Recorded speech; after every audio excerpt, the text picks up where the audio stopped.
Muito bem, então boa tarde a todos. Um cumprimento especial ao Ricardo Miranda, que é incansável na sua defesa das pessoas cuja representação no fundo, são representadas pela sua associação. Nós temos colaborado algumas vezes, às vezes trocamos algumas impressões, outras vezes trocamos impressões um bocadinho mais profundas, e muitas vezes eu não posso estar presente em situações em que o Ricardo às vezes me solicita para estar presente, mas basicamente porque, de facto, com muito trabalho e, portanto, mas este momento é um momento importante e eu começo por apresentar e peço desculpa porque eu estou aqui a receber mensagens ao mesmo tempo e vou silenciar o meu telemóvel. Basicamente, o Dia Mundial da Audição é um dia importante e é um dia importante, sobretudo, para assinalar a importância da audição. E a primeira questão que as pessoas podem dizer, a primeira questão que as pessoas podem dizer é: que título tão complicado, tantas coisas, e o que é que isto quer dizer exatamente?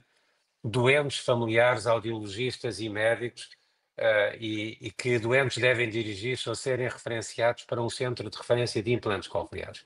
Eu não vou já desvelar o mistério, ou seja, revelar porque é que o título é propositadamente e aparentemente complexo. Eu penso que até é simples e é uma ideia muito simples, mas iremos lá chegar ao longo desta apresentação. Aqui está o cartaz em língua portuguesa que a própria Organização Mundial de Saúde fez para assinalar o dia de hoje, o Dia Mundial da Audição, o dia 3 de março e, neste caso, de 2025. Basicamente, também quero aqui assinalar e pôr aqui a Associação Ouvir em destaque. Foi o Ricardo que me convidou, foi o Ricardo que teve esta iniciativa de juntar alguns profissionais Não se cuja está a ver audição. os slides. Não se está a ver os slides. Tem Não? que se pôr aqui, tem que se pôr assim. Ah, pronto, era isso que eu há Tem que bocado voltar tinha. atrás, tem que voltar atrás. Não estava a mostrar. Pronto, basicamente, este é o primeiro slide com o título. Como eu disse, o título parece um pouco complexo, mas eu espero que depois seja mais compreensível no fim. Mas retenham que eu falo aqui de doentes, de familiares, de audiologistas e de médicos, e basicamente a ideia que eu quero transmitir a todas as pessoas é que tem a ver com a referenciação, a acessibilidade, mas lá chegaremos.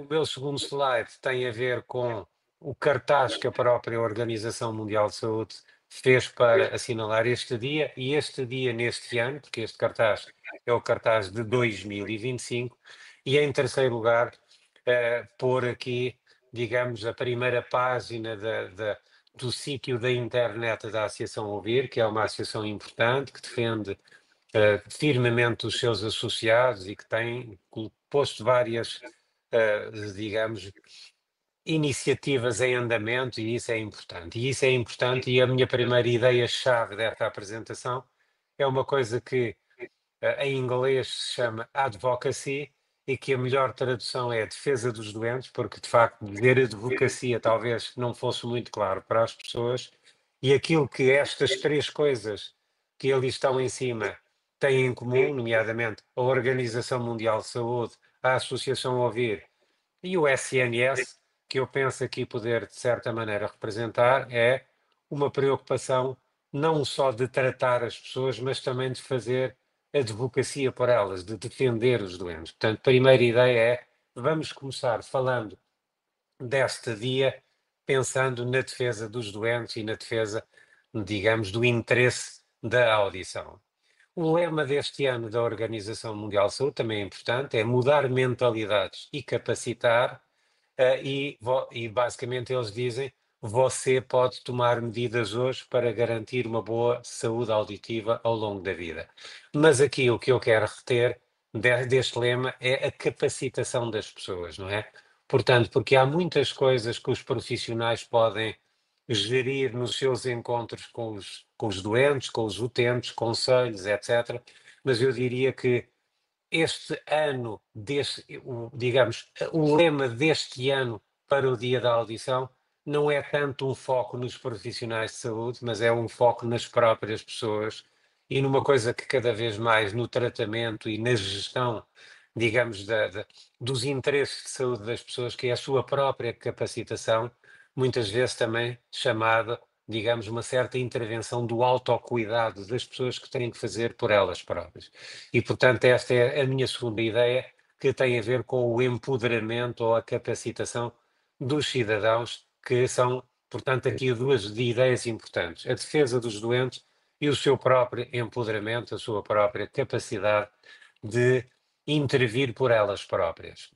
Eu aqui vou voltar então ao meu papel, ao papel do cuidador, do profissional de saúde, dos profissionais de saúde, e fui buscar um documento da Organização Mundial de Saúde, que tem até cartazes também disponíveis no sítio da Organização Mundial de Saúde, e em que fala, aqui usando o acrónimo, a sigla de hearing, que em inglês significa audição, cada letra vai ser, digamos, um aspecto importante do cuidado ou do processo assistencial dos doentes, quer dos doentes que já têm problemas de audição, quer daqueles que é necessário intervir para que passem ou prevenir que possam ter. E se repararem, o H é o rastreio e a intervenção, o E é o tratamento das doenças e a sua prevenção, o R é a disponibilização de serviços de reabilitação, mas aqui o que interessa para mim nesta apresentação, e por isso é que eu assinalei, é o acesso a tecnologias, ou seja, o acesso a meios de reabilitação que passam por tecnologias, por dispositivos, nomeadamente as próteses auditivas e os implantes. É interessante ver que mesmo os documentos oficiais de organismos tão importantes como a Organização Mundial de Saúde falam de próteses auditivas e implantes cocleares, mas eu irei a defender mais lá para a frente que hoje em dia há uma outra série de outros dispositivos que não são só as próteses auditivas e que não são só os implantes cocleares, há outros tipos de dispositivos que podem ser úteis para as pessoas e eu diria, a minha mensagem mais adiante desta apresentação, já falei da advocacia, do empoderamento dos cidadãos e agora estou a falar no papel que os profissionais podem ter e aqui falamos de acessibilidade, ou seja, eu diria que se no Dia Mundial da Audição eu pudesse transmitir a mensagem de defesa dos doentes, empoderamento dos cidadãos e de melhorar a acessibilidade àquilo que eles necessitam, já seria uma boa mensagem. Mas eu quero dizer mais algumas coisas. É interessante que o dia da audição é interessante e, de certa maneira, um pouco problemático que o dia mundial, o dia internacional, o dia mundial da audição e o dia internacional dos implantes cocleares sejam tão próximos. Isto é, de certa maneira, um problema que me faz lembrar um bocadinho aquelas pessoas que fazem que o seu aniversário é quase junto ao Natal. Eu tenho um irmão que faz anos a 23 de dezembro e que ao longo, digamos, da nossa vida era sempre um problema porque quando é para distribuir prendas, muitas vezes essas pessoas acabam por ficar prejudicadas porque logo a seguir vão receber outras e, portanto, é pelo menos curioso, não é? E o dia do Internacional do Implante Coclear também é muito próximo do dia da audição e, de certa maneira, pelo menos nesta minha conversa, é um bocadinho difícil dissociar as duas coisas e por isso é que eu trouxe um bocadinho também o Dia Internacional do Implante Coclear aqui para o dia da audição e vou mostrar-vos os cartazes que a minha instituição fez para assinalar o Dia da Internacional do Implante Coclear, que no fundo também tem muito a ver com aquilo que falamos da audição. No slide número 1, nós falamos do problema epidemiológico, do número de pessoas que existem com perda de audição. Os números podem variar de acordo com as estatísticas, eventualmente até de acordo com o ano em que elas foram recolhidas, mas eu vou aqui mais para baixo para a população portuguesa e estes números não existem estatísticas atualizadas e fidedignas e corretas sobre o número de pessoas que podem ter problemas auditivos atualmente na nossa população. Esta estatística teve a ver com um censo relativamente recente, penso que de 2016, mas em que a maneira de chegar a estes resultados tinham a ver que inquéritos que eram feitos às pessoas. Portanto, podem não refletir a verdadeira realidade, mas apontam que para, pelo menos, em termos da população geral, é possível que cerca de 8,5% da população tenha uma perda de qualquer tipo de perda de audição, mas que essa percentagem possa aumentar para ser cerca de um terço, 34%, nas pessoas com mais de 65 anos. E hoje em dia é talvez ainda interessante sublinhar que hoje em dia as pessoas vivem muito mais, nós temos doentes implantados com mais de 90 anos, portanto também importa saber qual é a percentagem de pessoas com perda de audição, com grande impacto, por exemplo, com mais de 90 anos, e estima-se, é a Organização Mundial de Saúde que o diz, que possam ser mais de 50%.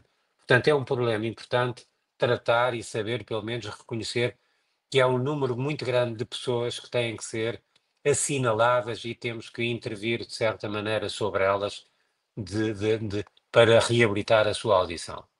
Por outro lado, também sabemos quais são as consequências da perda da audição, e estão aqui algumas delas, e eu vou falar, não vou ler tudo, mas falar, por exemplo, da independência económica, que é fundamental. Nós temos, e de vez em quando aqui no nosso centro de implantes, temos aquelas alegrias enormes, que é aquela pessoa que nos diz, doutor, eu não trabalhava, e depois de ter o implante coclear e depois de algum período de reabilitação, agora já posso outra vez, já consigo ter outra vez, trabalhar e ter uma profissão, mas não é só sobre na independência económica, é também na saúde mental, na qualidade de vida, e não vou falar nas crianças, porque aí as questões são mais discutidas e mais conhecidas. O nosso terceiro slide diz que, apesar dos médicos e os médicos otorrinos poderem ter algum papel na reabilitação auditiva do ponto de vista cirúrgico ou do tratamento médico, na verdade, a maior parte das perdas de audição têm que ser reabilitadas por outro tipo de dispositivos, nomeadamente, em primeiro lugar, as próteses auditivas e, em alguns casos, outro tipo de implantes, que podem ser os implantes cocleares ou outros implantes auditivos. Aqui, naturalmente, que nós temos que falar também do nosso centro de referência e assinalar que somos um centro de referência, portanto, um centro de referência reconhecido pelo Ministério da Saúde como tal, que é diferente daquilo que às vezes dizemos que este centro ou aquele é um centro de referência. Nós somos um centro de referência reconhecido pelo Ministério da Saúde e, portanto, com algumas características particulares, digamos, há um certo privilégio a esta atividade que nos é conferida por este estatuto, temos alguma possibilidade de, por exemplo, de adquirir um número maior de dispositivos e disponibilizá-los aos doentes e temos que fazer essa gestão em permanência. Mas por outro, pronto, o número de implantes que temos colocado nos últimos anos, e já agora assinalar aqui uma ideia que muitas vezes é errada, ou é um preconceito que os doentes às vezes têm, ou as famílias, e reparem que o meu título falava nas famílias, nos doentes, nos médios referenciadores, que é aquela ideia errada que a partir de uma certa idade já não vale a pena apostar nas pessoas, já não vale a pena de facto, pensar em aparelhos auditivos ou em implantes cocleares, e isso é um erro. Não há limite. E como eu vos digo, nós temos um doente, e é um excelente doente, que penso que tem neste momento 92 ou 93 anos e que a sua vida mudou por completo depois de ter sido implantado. Por último, tem a ver com o facto de reconhecer aqui que os doentes que podem ser encaminhados para o nosso centro de referência, e que quando eu digo o nosso, é o nosso ou os outros centros de referência que existem no país, por este país fora, podem ser reencaminhados preferencialmente pelos médicos de família, mas também por médicos de outras especialidades, por médicos fora do SNS e, inclusivamente, autoproporem-se escrevendo para o nosso centro de referência de implantes cocleares. E já agora assinalar que foi com alguma preocupação que, a propósito do caso das gêmeas e do tratamento daquela doença muito rara, que de facto com tratamentos muito caros, o Ministério da Saúde ter recentemente decidido e de certa maneira limitado, digamos, o acesso para doentes que possam necessitar desses tratamentos, e neste momento nós ainda temos, digamos, uma situação bastante favorável para as pessoas que precisam de implantes cocleares. Eu penso que vou cumprir o meu tempo, eu gosto sempre de cumprir o meu tempo, já cheguei a esta fase da apresentação em que, no fundo, apresentar aqui as pessoas. Temos aqui a doutora, não sei se vêem a minha seta, Ricardo, vêem a minha seta na vossa tela ou não vê? O meu ponteiro. Temos aqui a professora Assunção O'Neill, a psicóloga, o nosso audiologista, e vemos aqui a Catarina Moraes, que dentro de 1 hora ou 2 irá também fazer uma apresentação, uma professora do ensino especial. O nosso centro tem um ótimo relacionamento com, digamos, a comunidade surda, pelo menos com a comunidade surda que admite o bilinguismo, ou seja, a oralidade em simultâneo com a língua gestual, que eu penso que é o mais correto, e temos aqui o resto dos profissionais, os audiologistas, o Dr. Ricardo Santo, o nosso enfermeiro do bloco, etc, etc.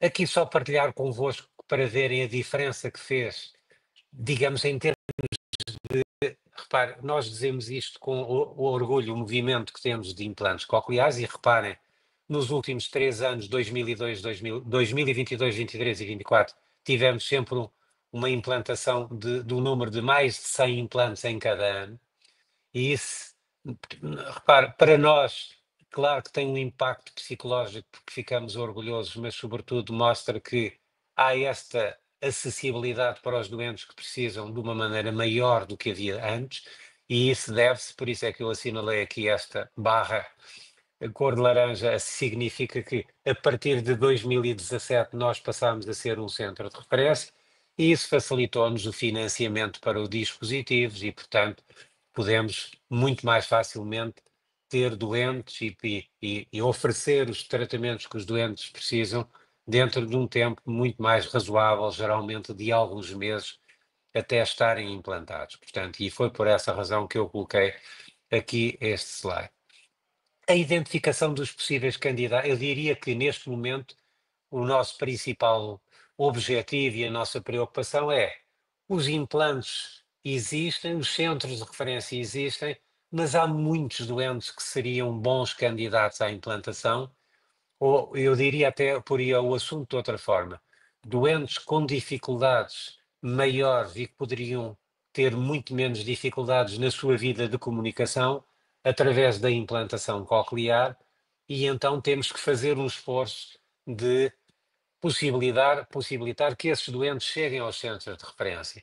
E aí, quais são os meios habituais de identificação dos doentes que podem precisar do implante coclear?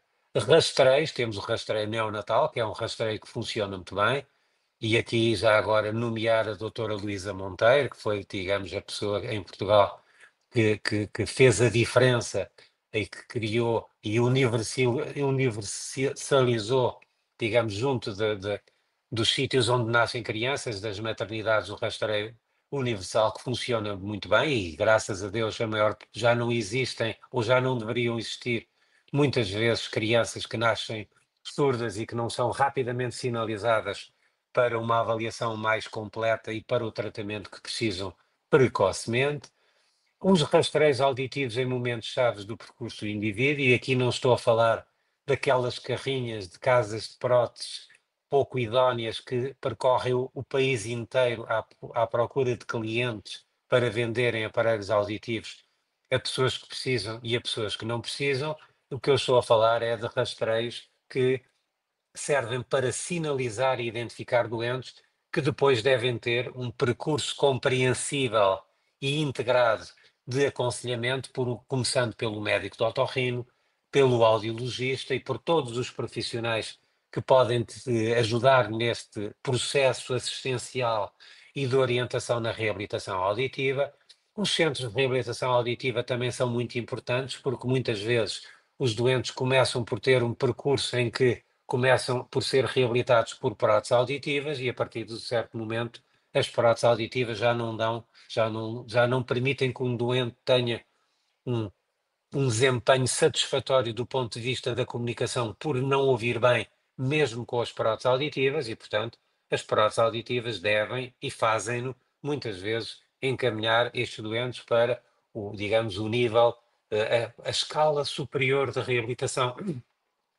que se segue aos aparelhos auditivos e que são os implantes cocleares. É muito importante também que os utentes e as famílias percebam esta questão, digamos, de a reabilitação auditiva é um processo dinâmico, é um processo que ao longo do tempo vai variando qual é a melhor solução para o doente e às vezes até no mesmo doente que tem dois ouvidos, a solução pode começar por ser uma e ser uma em simultâneo com outra solução. Um doente pode ter uma prótese auditiva num ouvido e um implante coclear no outro, e muitas vezes só passado uns anos é que o ouvido que ainda está com uma prótese auditiva passa a poder ser um candidato a um implante coclear. Todo este esforço, todo este seguimento, todo este aconselhamento que deve ser o mais esclarecido e correto para o doente e também individualizado, e por isso deve ser feito em centros capazes de poder dar este aconselhamento completo e não centros que só porque só fazem uma coisa dão só esse tratamento ou só dão essa opção ao doente.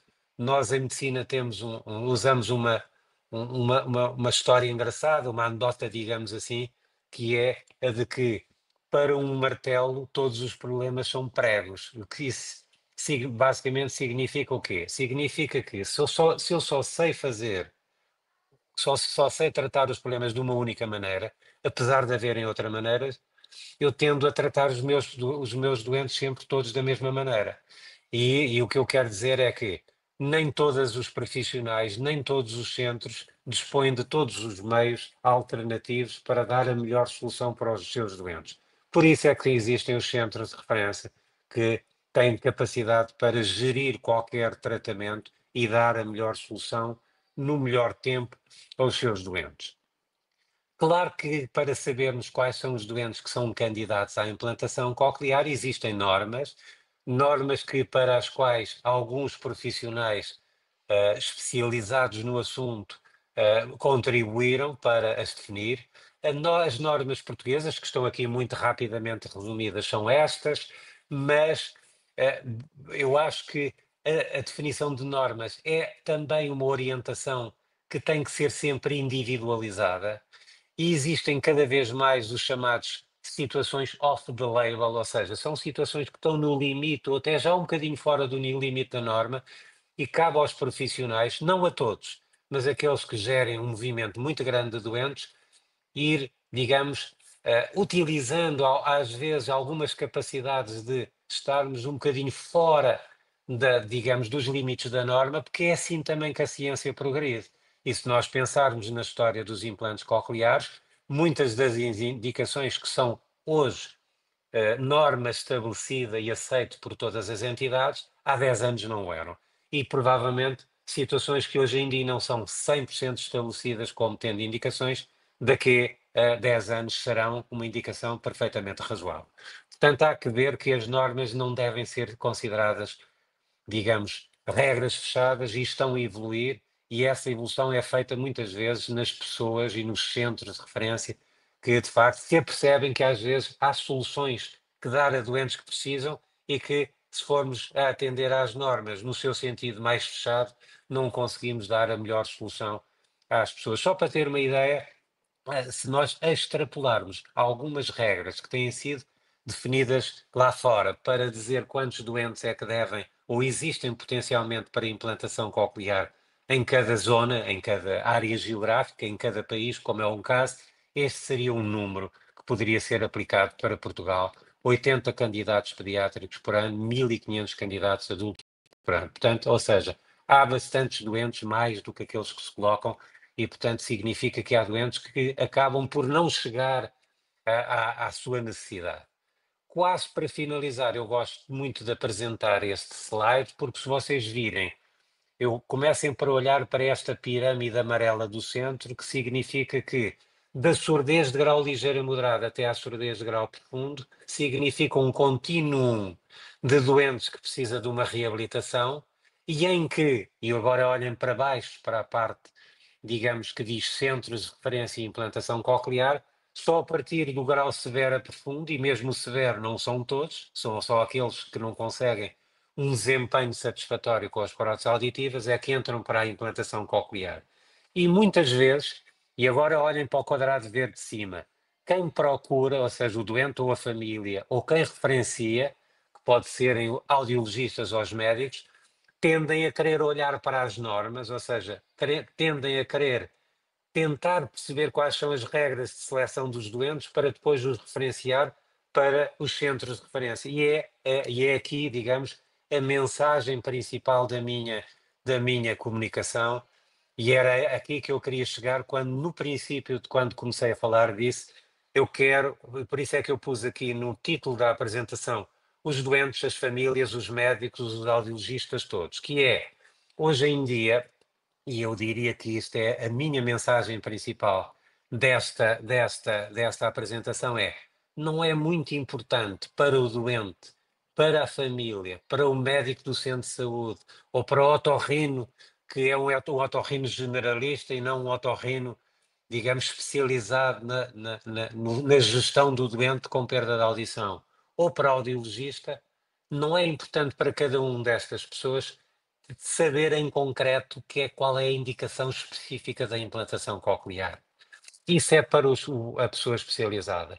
Eu diria que a melhor regra para saber que doentes referenciar é um doente que tem dificuldades auditivas, que não estão a ser geridas de uma maneira perfeita com as suas próteses auditivas, então referenciem estes doentes para os centros de referência. E o que é que vai acontecer depois nos centros de referência? Em primeiro lugar, deixa-me reforçar o que eu acabei de dizer, que é doentes com dificuldades, apesar da reabilitação no seu primeiro passo, que são as próteses auditivas, devem ser referenciados. Devem ser referenciados não para pôr um implante coclear, mas para serem avaliados. Ou seja, há a mudança de mindset, de mentalidade, que estava no primeiro slide desta minha apresentação, no que respeita aos centros de referência mudem o vosso mindset para estarem preocupados em referenciar doentes que devem ter indicação para implantação coclear, para passarem a referenciar doentes que têm dificuldades, apesar dos aparelhos auditivos, e depois deixem com os profissionais mais especializados a avaliação. Porque muitas vezes o que vai acontecer, e eu falo por experiência própria, há doentes que nos chegam indicados para implante coclear e ainda não chegaram à fase de pôr o implante coclear, e eu não vou dizer você foi mal referenciado, o que eu digo ainda não é a fase de fazer isso, vamos ainda optar por uma solução diferente. Há doentes que são referenciados para porem um implante coclear e às vezes beneficiam mais do implante auditivo por via óssea e vice-versa. E há doentes que nem são referenciados, mas já chegaram ao patamar de poder beneficiar com o implante coclear. Portanto, nós estamos aqui, estamos abertos para avaliar doentes, mesmo que à partida não se tenha a certeza que vai ser um implante coclear. Ou seja, os centros de referência, eu até muitas vezes já tenho partilhado com muitos colegas, os centros de referência de implantes cocleares são dos poucos centros de referência em que o nome do centro de referência é um dispositivo médico, o que é um contrassenso. Os centros de referência deviam ser centros de referência de reabilitação auditiva ou outro nome qualquer que incluísse todos os doentes que têm problemas auditivos ou que têm problemas auditivos e precisam de uma decisão mais complexa, de um tratamento mais diferenciado. A própria designação do nome, a própria limitação do nome a um dispositivo, digamos, prejudica um bocadinho esta ideia de que os centros de referência de implantes não servem para os doentes chegarem aqui e é para implante, entra, não é para implante, sai. Não é isso que nós fazemos aos nossos doentes. Nós temos uma preocupação com, reparem, às vezes, muitas vezes até por intermédio do Ricardo, alguns doentes pedem para ser avaliados por nós e são doentes que têm uma surdez moderada, uma surdez que precisam às vezes de um reforço, digamos, de uma confirmação que de facto a prótese auditiva ainda é a melhor solução para essa pessoa. E nós estamos abertos a fazer isso. Portanto, a mensagem principal desta minha apresentação estes centros são centros de aconselhamento dos doentes, de procurar ajudar os doentes, de fazer advocacia pelos doentes, ou seja, criar condições para que tenham mais dispositivos. Neste momento, por exemplo, nós já conseguimos que os acordos quadros para o Ministério da Saúde já não incluam só os implantes cocleares, já incluam os dispositivos por via óssea, que também conseguem ajudar um número enorme de doentes, e há muitos doentes que podem melhorar as suas perdas de audição com dispositivos por via óssea, que andam perdidos aí pelas consultas ou pelos médicos, sem serem referenciados para os centros de referência. Portanto, é preciso fazer advocacia pelos doentes, é preciso empoderar os doentes e informá-los para eles procurarem a ajuda e lutarem também por ela, e é preciso melhorar a acessibilidade, e aqui está um exemplo de que, por exemplo, para chegar ao nosso centro de referência pode ser através dos cuidados de saúde primários, através de consultas internas, e quando eu digo consultas internas é, por exemplo, a consulta de neurocirurgia, enviar um doente para nós, ou a consulta de medicina interna, ou outra consulta de uma especialidade qualquer. Outros hospitais mandam-nos doentes, médicos particulares podem escrever uma carta dirigida ao centro de referência e o doente é referenciado para aqui. Audiologistas, há doentes que são seguidos por audiologistas desde há muitos anos e que passaram a ter um seguimento médico, digamos, menos frequente, porque não é, sei lá, para tirar a cera uma vez de 2 em 2 anos ou uma coisa assim. Portanto, se é o audiologista que também vai sinalizar que o doente com os aparelhos já não dá, é evidente que também podem ser referenciados para cá, sendo que podem pedir ao médico de família para fazer uma referenciação, ou o próprio doente pode escrever um e-mail para o nosso centro de referência e nós atendemos a todos os pedidos, venham de onde vierem. Portanto, no fundo, quais são as 4 mensagens principais desta minha apresentação? Defesa dos doentes, e é para isso que serve o Dia Mundial da Audição, como também já o Dia Internacional do Implante Coclear serve para chamar a atenção sobre os implantes cocleares, o empoderamento dos cidadãos, o esclarecimento, o aumento de literacia médica, do saber o que são as próteses auditivas, de não se deixarem enganar por causas de próteses que enganam os doentes, de saberem que existem uma série de dispositivos que não é só a prótese auditiva e o implante coclear, e por isso convém que tenham uma avaliação, digamos, idónea do seu aconselhamento, a melhoria da acessibilidade, que eu penso que já estamos no processo de melhoria da acessibilidade, e eu diria, não tanto como no tempo atual, os doentes conseguem aceder aos tratamentos que precisam, eu diria, com uma enorme facilidade e acessibilidade. E, digamos, a quarta ideia-chave, que tem a ver muito com a nossa prática num centro de referência, é: não se preocupem com os critérios, não queiram ser vocês a selecionar os doentes, enviam-nos para nós um doente com que tenham problemas e nós faremos o resto do trabalho.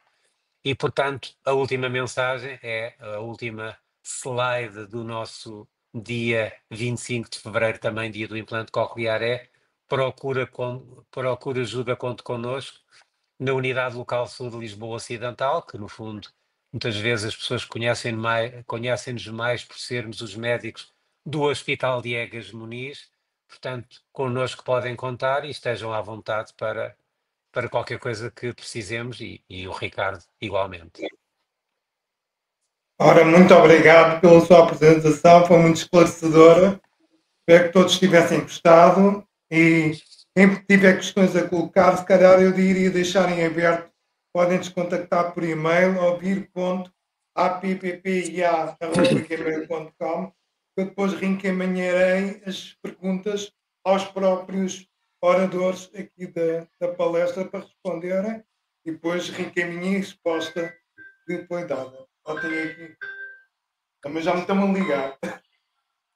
Eu espero, quando você quiser eu saio, mas eu espero que você diga.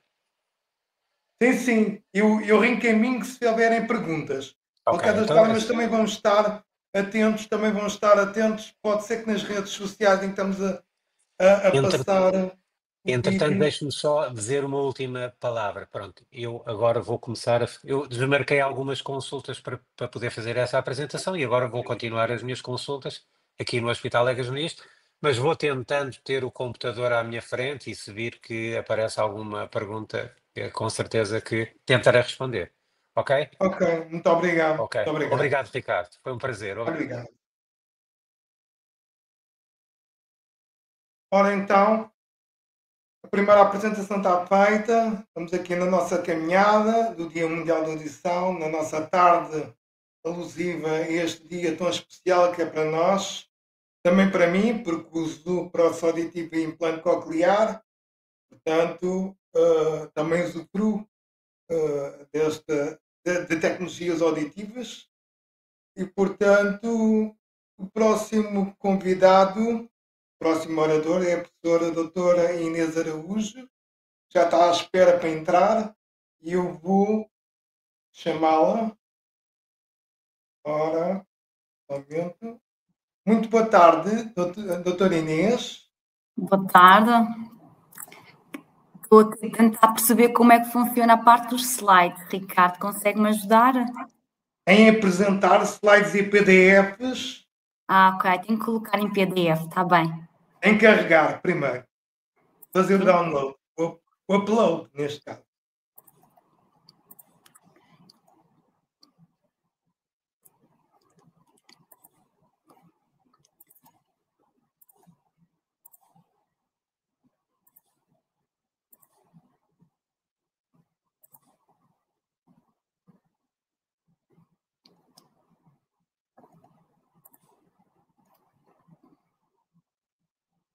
Se calhar vou tirar aqui o slide do Dr. Pedro Escada. Não sei se está a ter dificuldades em colocar, porque está aqui mais. Ah, já está a sair. Está a sair o Ok, slide. vou tentar.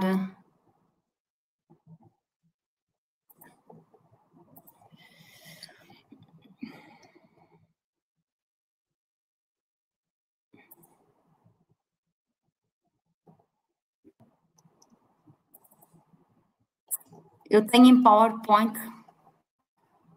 Não é possível Se for apresentar em grande PowerPoint. demais, pode ter de converter para PDF. Pode acontecer isso. Mas ele sinaliza. Se ele for grande demais, ele sinaliza.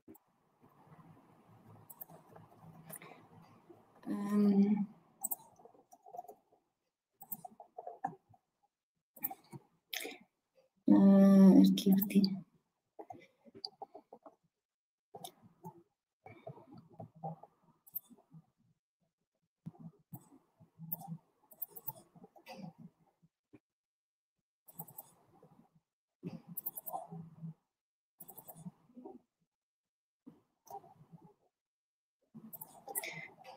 Vão ter que aguardar que eu estou a tentar. Tenho que passar para PDF. Já é melhor. É muito grande. Eu agradeci que fizesse essa transformação.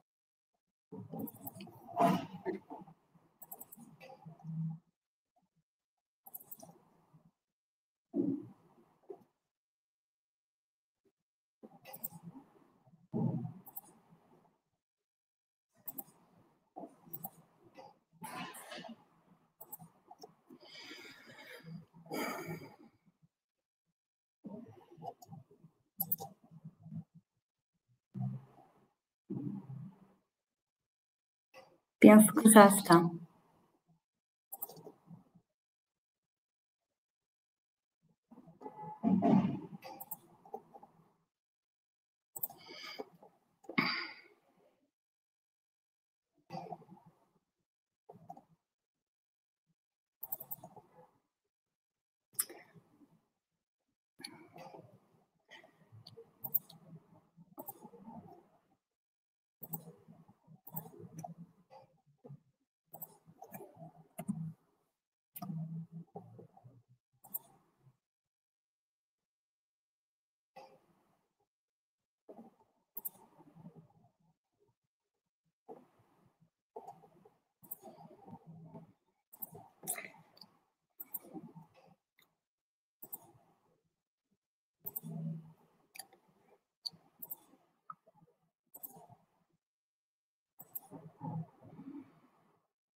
Ele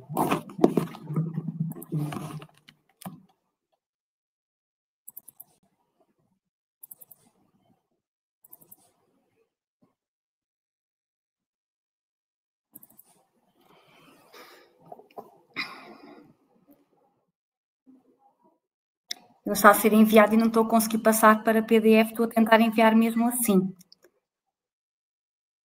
Então experimente. Está a ser enviado.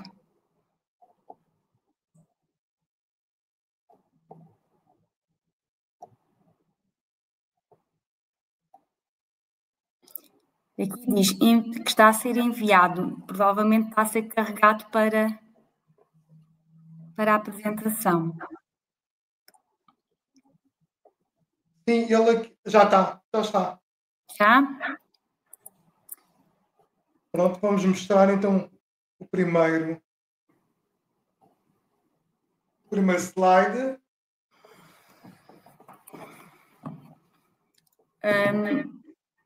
Quando quiser posso começar.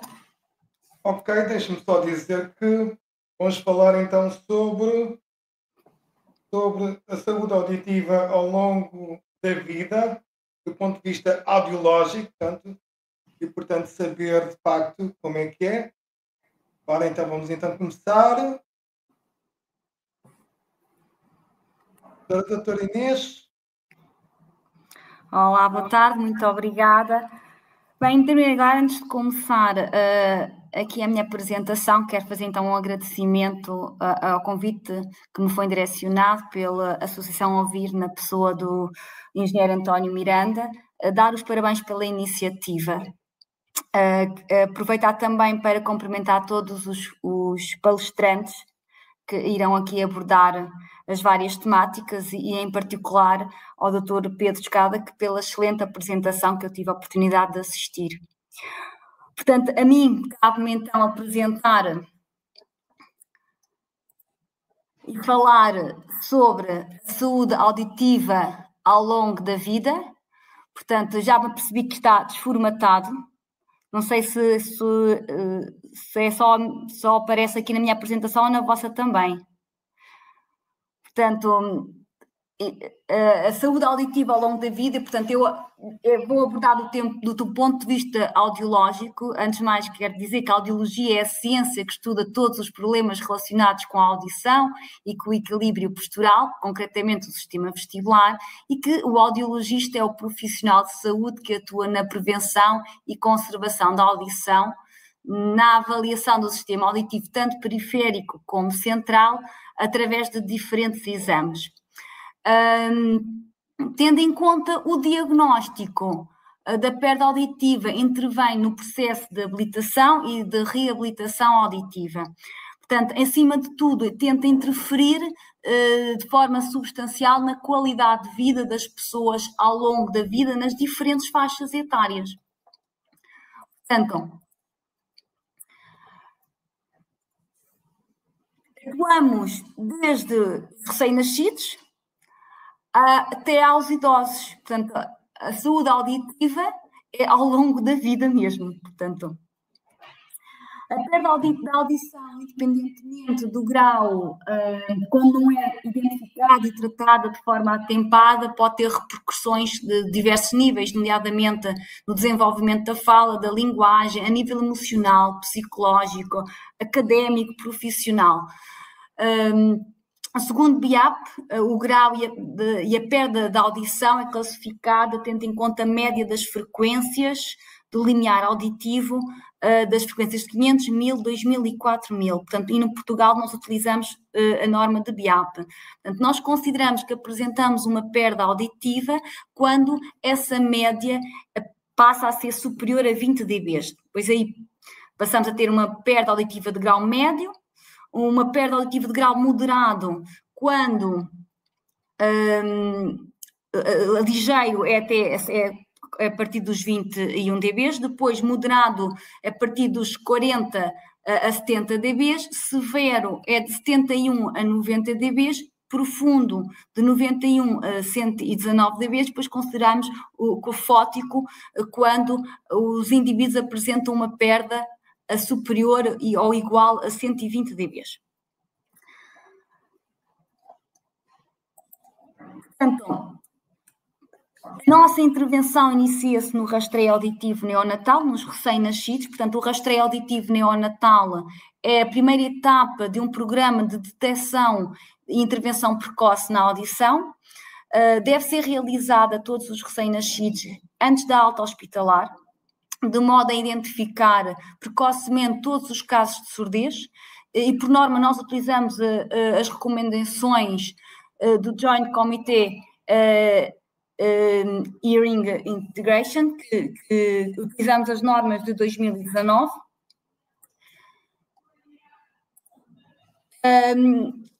No RANU existem 2 métodos fisiológicos que utilizamos e que apresentam uma boa sensibilidade e especificidade.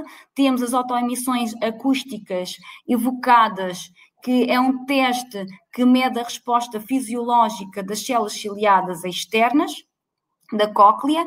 É um teste que não é invasivo, apenas se coloca uma sonda no canal auditivo externo do recém-nascido e num ambiente insonorizado, portanto, em que o ambiente inferior a 40 dB de exposição de ruído, conseguimos capturar informações das células ciliadas externas. Outro teste que também utilizamos são os potenciais evocados auditivos do tronco cerebral, que avaliam a integridade do sistema auditivo através da atividade elétrica gerada pelo sistema auditivo em resposta a um estímulo acústico. Portanto, é um teste neurofisiológico, também não é invasivo, onde são colocados elétrodos na parte superficial da pele, especificamente no vértex, na mastoides ou nos lóbulos, tendo em conta o programa que existe. Aqui é importante que os bebés estejam a dormir, portanto, o sono natural, para conseguirmos obter uma melhor resposta do sistema auditivo. Portanto,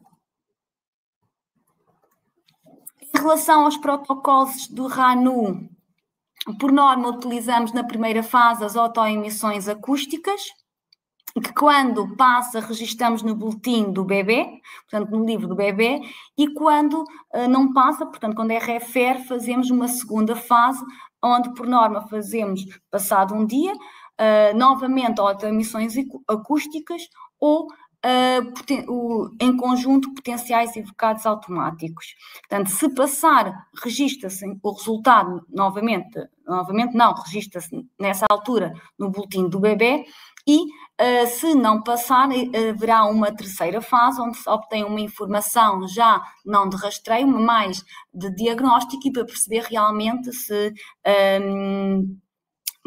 existe alguma implicação. Portanto, após o resultado de refer no rastreio, é fundamental que exista um seguimento apropriado para a obtenção de um diagnóstico definitivo e o seu respectivo encaminhamento. Portanto, atualmente recomenda-se no programa de rastreio auditivo neonatal universal os seguintes tempos desde o rastreio até à sua intervenção, que foram alterados desde 2019. Portanto, o rastreio deve ser concluído no primeiro mês de vida, deve-se, no segundo mês de vida, obter informações relativamente ao seu diagnóstico para que, a partir do terceiro mês, possa haver o iniciar de uma intervenção.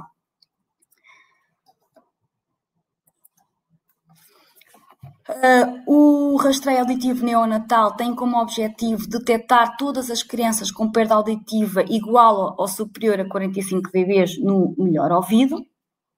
Este programa é considerado adequado e eficaz se, no mínimo, for realizado a 95% do total de recém-nascidos e a taxa de falsos positivos não ultrapassar os 3%. Em Portugal, apesar de a maior parte das maternidades e hospitais ocorrerem rastreios neonatais, não é um caráter obrigatório. Portanto, sendo depois o protocolo organizado de acordo com cada instituição.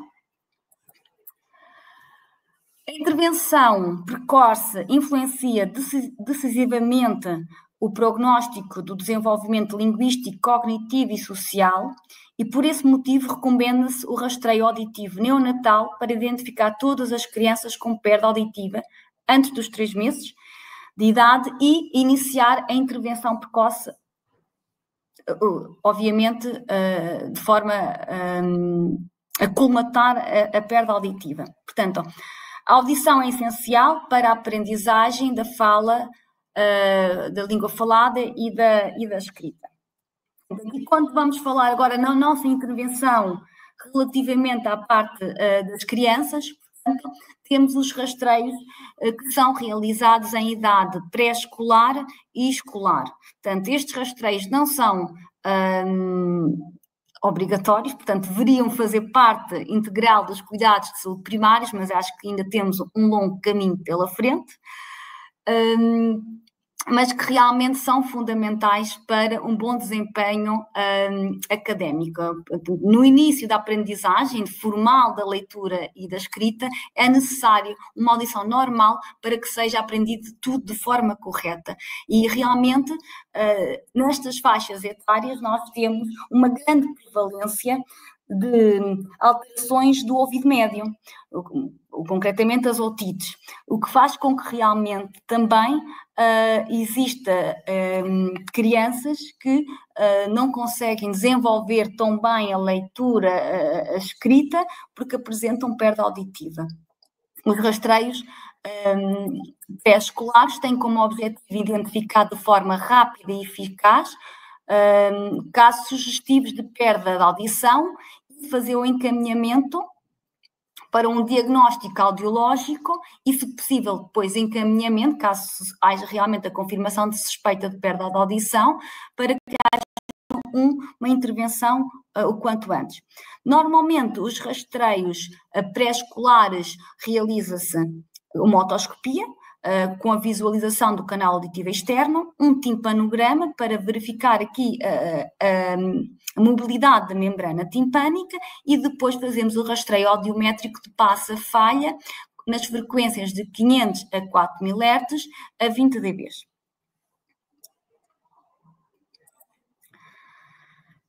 A implementação de programas de rastreio audiológico em idade pré-escolar e escolar permite reduzir o impacto da perda auditiva no desenvolvimento global da criança, com destaque para os processos de ensino-aprendizagem. Aqui eu coloquei realmente aqui o não esquecer, porque quando nós estamos a falar destes rastreios pré-escolares, estamos a avaliar apenas a parte periférica da audição. Portanto, a audição integra uma parte periférica, mas também uma parte central. Portanto, é importante identificar, para além de possível perda auditiva, também possíveis alterações do processamento auditivo central. Mas ainda é uma longa caminhada e que certamente vai ser também falada a parte do processamento auditivo central nesta tarde. E cada vez mais nós temos verificado crianças que apresentam uma audição praticamente normal, mas que apresentam alterações do processamento auditivo central. Portanto, mas outra luta. Portanto, relativamente aqui aos jovens, eu já peço desculpa porque realmente isto desformatou tudo, não sei se vocês têm a mesma visão que eu, mas relativamente aqui à atuação do audiologista nos jovens, nós sabemos que os jovens, os fatores mais importantes é o risco de perda de audição induzida pelo ruído, e que é a segunda causa mais comum de perda auditiva sensório-neural. E dependendo da intensidade e do tempo de exposição ao ruído, e a sobreexposição pode provocar realmente danos irreversíveis e desencadear sintomas como um acofeno, um zumbido. Portanto, ao longo dos anos tem-se verificado uma diminuição do ruído ocupacional. Em contrapartida, tem-se verificado um crescente, um aumento do ruído relacionado com o lazer. Portanto, os jovens são cada vez mais suscetíveis por todas as alterações de hábitos e também pelo desenvolvimento da tecnologia faz com que estejam sujeitos a comportamentos de risco. Portanto, o uso prolongado do telemóvel, o uso excessivo de auscultadores de inserção com volume alto, como o ouvir música nos MP3, nos smartphones, a exposição frequente em eventos de lazer, como os festivais, os concertos, as discotecas. Portanto, o volume excessivo dos sons dos jogos de computador, que tantos jovens passam horas fechados no quarto com os auscultadores e a jogar online com colegas, em que o uso de forma prolongada e a exposição a sons de alta intensidade, como os tiços, explosões, faz com que depois haja sequelas. Portanto, e também, além disto tudo, o uso de substâncias como medicamentos ototóxicos, o álcool, o tabaco, faz com que realmente existam comportamentos de riscos cada vez mais acentuados. Em relação ao meio de monitorização mais utilizados é o audiograma tonal simples, portanto, em que consiste no teste comportamental, em que permite avaliar o limiar auditivo desde as frequências de 250 até os 8000 Hz. Se for uma perda auditiva nas altas frequências, podemos ir até aos 12000 Hz. Portanto, e também as autoemissões acústicas, que são as autoemissões que vamos aqui avaliar as células ciliadas externas. Portanto, em termos de aconselhamento, seria importante que os jovens mudassem alguns hábitos, portanto, diminuir o volume, evitar ultrapassar os 85 dB HL, tentar estar menos expostos ou durante tanto tempo a sons de alta intensidade, evitar ambientes muito ruidosos ou tentar proteger de alguma forma os seus ouvidos através de protetores auriculares individuais, evitar o uso prolongado aos escutadores, tentar fazer pausas de 10 a 5 minutos em cada hora, alternar o uso do telemóvel diretamente ao ouvido com os auscultadores, tentar evitar chamadas longas, estar atento aos sinais de perda de audição, os zombidos, os acufenos, e sempre que notarem que algumas coisas está a correr mal, portanto, que alguma coisa está a ficar alterada, procurar um especialista, fazer uma avaliação auditiva com alguma regularidade. Falando, por fim, nos idosos, portanto, a perda auditiva nos idosos é conhecida como a presbiacúsia, é um problema que afeta a qualidade de vida, a comunicação e a independência. Associada à perda auditiva podem surgir sintomas depressivos, frustração, dificuldades sociais, alterações emocionais. A presbiacúsia é uma perda auditiva de tipo sensorineural, que ocorre de forma gradual e pode levar ao isolamento social se não for reabilitada. Em termos de reabilitação auditiva, esta permite uma melhoria da qualidade de vida, é sempre o objetivo, e com o desenvolvimento de tecnologias, e o Dr. Pedro Escada falou mesmo relativamente não só aos aparelhos auditivos, mas outros tipos de intervenção, o implante coclear, outros tipos de implantes que cada vez estão mais disponíveis e são mais acessíveis, fazem com que realmente a reabilitação traga consequências positivas na autoperceção da saúde da pessoa e na sua funcionalidade. Sabemos que a presbiacúsia afeta mais de metade dos indivíduos com idade superior a 75 anos a nível mundial, portanto, que vai aumentar, e isso já são dados da Organização Mundial de Saúde, as previsões para o futuro relativamente ao aumento da perda auditiva nos idosos. Portanto, a escolha do método de reabilitação auditiva depende do tipo, do grau da perda auditiva, mas também do impacto que esta perda apresenta na qualidade de vida do indivíduo. Portanto, no caso particular da presbiacúsia, o aparelho auditivo é realmente o mais utilizado, é a primeira linha. No entanto,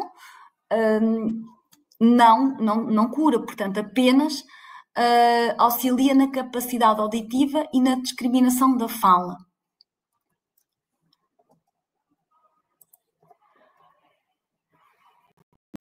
Durante todo o processo de reabilitação é importante fortalecer a comunicação através de estratégias funcionais. Portanto, a utilização de aparelhos auditivos juntamente com algumas estratégias de comunicação poderão ajudar a melhorar a comunicação.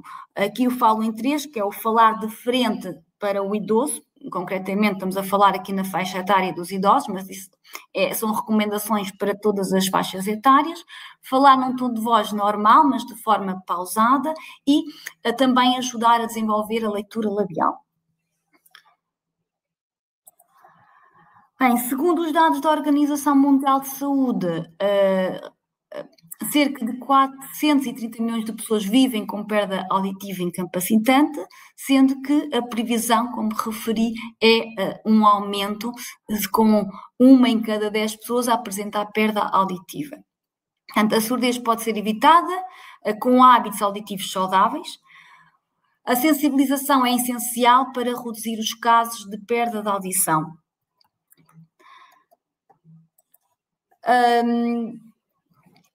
Tendo em conta o tema do Dia Mundial da Audição deste ano, segundo a Organização Mundial de Saúde, portanto, pequenas mudanças no dia-a-dia podem fazer uma diferença para a saúde auditiva no nosso futuro. Se cada um começar a cuidar da sua audição desde cedo, depois tem repercussões no futuro, quando formos mais idosos. Portanto, assim, muito obrigada. Penso que cumpri o tempo que me foi pedido, não sei, António. Ora, muito bem, ainda estamos a aguardar o próximo orador, mas eu queria agradecer a professora doutora Inês ter cá vindo. Eu peço desculpa pela desformatação, eu não sei se estava... Não, está ótimo, gostei, adorei a sua apresentação. Não sei o que é que as pessoas acharam, mas vamos receber esse feedback. Eu agora não tive tempo ainda de consultar aqui as redes sociais, mas as pessoas, se tiverem alguma dúvida, poderão contactar-nos, seja em privado, seja em comentários, seja aquilo que for. E pronto, também esperamos conseguir publicar depois este vídeo no final no YouTube, para estar disponível para as pessoas que não viram em direto. E pronto, eu quero agradecer imenso a sua ter participado. Acho que foi muito esclarecedor e deu uma visibilidade ampla relativamente ao percurso de vida, aquilo que as pessoas devem fazer ao longo da vida perante um caso de surdez e na própria detecção, como se deve fazer a detecção, o diagnóstico. E, portanto, acho que é importante, foi bastante esclarecedor e quero agradecer imenso. Obrigada eu pelo convite. Muito obrigado.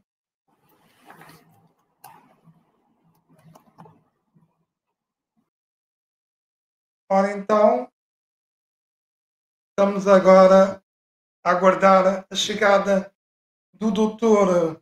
Pedro Brás Silva, que ainda não chegou aqui ao estúdio da StreamYard, mas eu já vou aqui enviar uma mensagem a ele.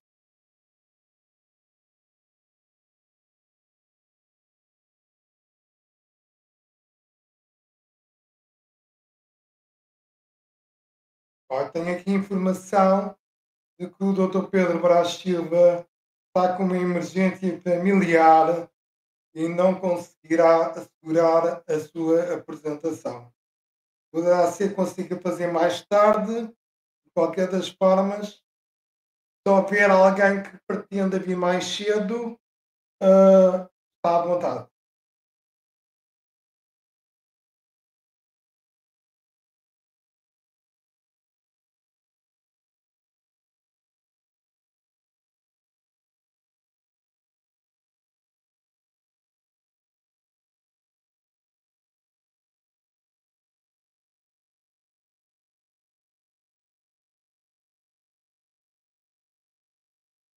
Então agora, não sei como é que querem fazer. Bem, posso falar dos meus artigos. Acho que os meus artigos sobre a surdez, posso-te relembrar que no último espaço do mês fiz 5 ou 6 artigos sobre surdez, todos com tipos diferentes, com abordagens diferentes. Pronto, claro, não sou médico otorrinolaringologista, nem audiologista, nem um terapeuta da fala, mas é a percepção que eu tenho e pronto, de alguém que já tem alguns conhecimentos básicos acerca da surdez, não muito aprofundados, mas já alguns também. E, e pronto, e convido-vos a juntarem-se aos nossos canais, às nossas redes sociais, onde tem divulgado esses artigos.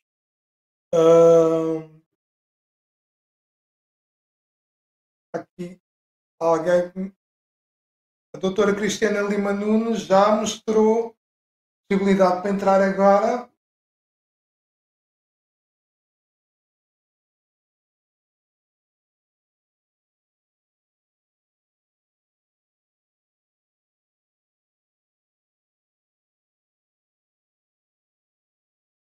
Queria ser a pessoa a seguir, mas como o doutor Pedro Brás Silva não conseguiu, pronto, vamos aproveitar esta disponibilidade.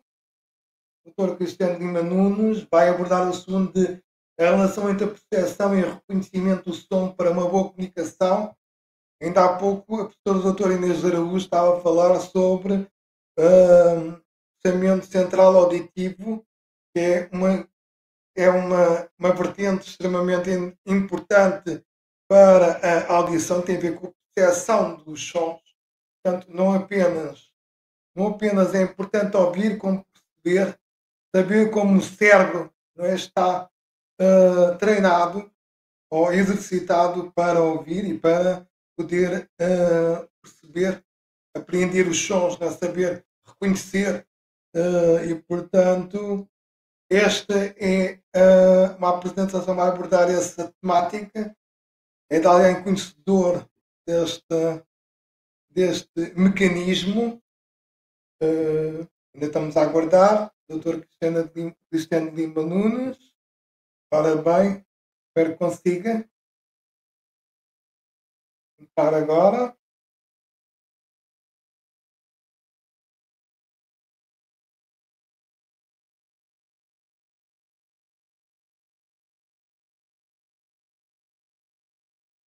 Ops, um pequeno contratempo. Nada de mais.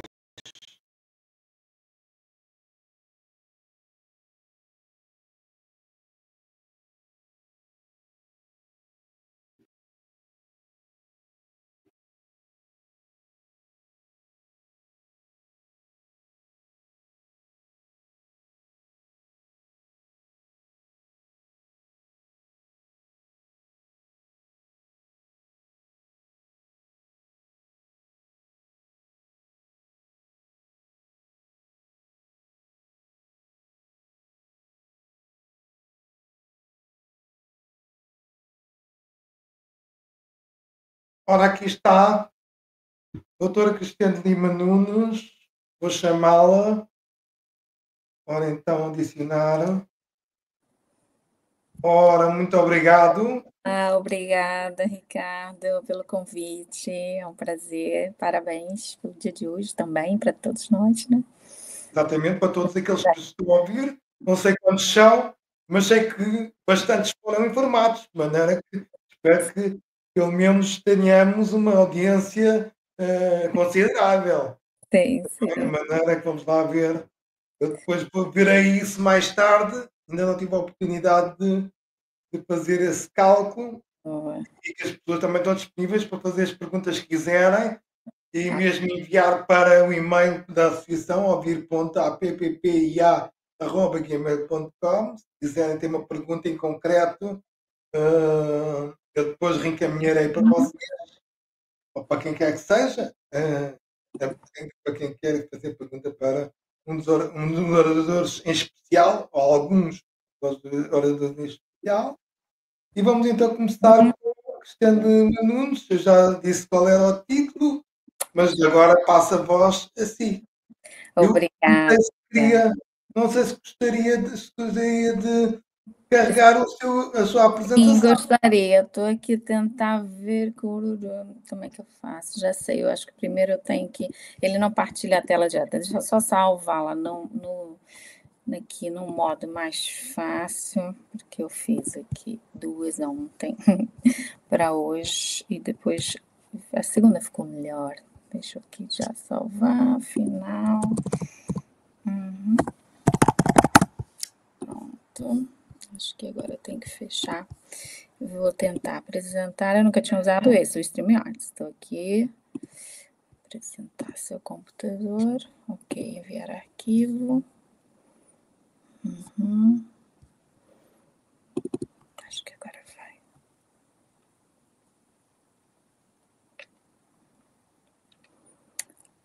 Portanto. Agora deixa aqui a nota de que a doutora Cristiana de Lima Nunes já escreveu alguns livros. E depois eu vou deixar também um tempo para ela fazer a apresentação dos livros. Não sei se pode mostrar algum deles. Tenho eles, mas não estão aqui na mão, por acaso. Tenho um só, acho que não sei. Por acaso não trouxe para cá. Estou num outro escritório, não estou no escritório do gabinete. Tenho um aqui. Sim. Não, 4. Já estou a ver, estamos a ver. Também tem esse. Tem outro que é o João, atleta da audição, não está aqui. Deixa eu perguntar, porque eu não usei aqui o StreamYard. Eu vejo essa tela assim pequenininha ou eu consigo aqui ampliar? Então, ora, aí está. Fica, ok, boa. Tá bem, muito bem. Então, deixa eu só... Então, pode continuar, deixa agora consigo. Obrigada. Vamos lá. Então, pronto. Hoje a gente vai falar um pouquinho agora sobre a percepção e o reconhecimento do som. Esse convite, como todos sabem, né, vem no âmbito que eu acho que é de um tema principal que eu gostaria de relembrar, porque eu vou voltar para terminar com esse tema, que é exatamente o tema desse ano, né, do Dia Mundial da Audição, onde, se a gente for olhar bem com atenção, está escrito: capacite-se para tornar os cuidados auditivos uma realidade para todos. E quando a gente pensa em capacite-se, eu acho que a gente vai englobar aqui uma ação dos profissionais muito grande, que é a de estar muito atualizados e oferecer o melhor serviço, e também uma ação global de todas as pessoas, nas medidas em que a gente tem que tomar algum cuidado para que efetivamente a gente consiga chegar a todos, não é? Então, sejam cuidados mais políticos, econômicos, sociais, mas, ou seja, tentar relembrar aqui que o fortalecimento dessa ação, ela só pode existir se todos fizermos aqui uma coparticipação. E o meu tema hoje vai entrar um pouquinho também nesse âmbito, ou seja, o que não só eu profissionalmente posso ajudar, mas o que as pessoas, os audiologistas que trabalham na minha área, podem começar a refletir e repensar nas ações para que a gente torne não só um único dia, o Dia Mundial da Audição, mas principalmente a gente ter algum cuidado maior aqui em termos de prevenção. E acho que vai ficando claro à medida que eu começar a falar um pouquinho sobre esse tema. Então, o meu tema-alvo será a percepção e o reconhecimento de sons. O que é isso? Qual é a diferença? Porque há diferença entre perceber e reconhecer. E falar um pouquinho como é que a gente vai fazer aqui nas medidas para a gente poder avaliar, prevenir, atuar e capacitar profissionais para que avaliem não só a percepção, mas o reconhecimento. Tá? Portanto, a primeira coisa é: qual é a diferença entre esses dois temas? Porque parecem iguais. Parecem porque quando a gente diz o está a ouvir bem, a gente generaliza para uma única pergunta e uma única resposta.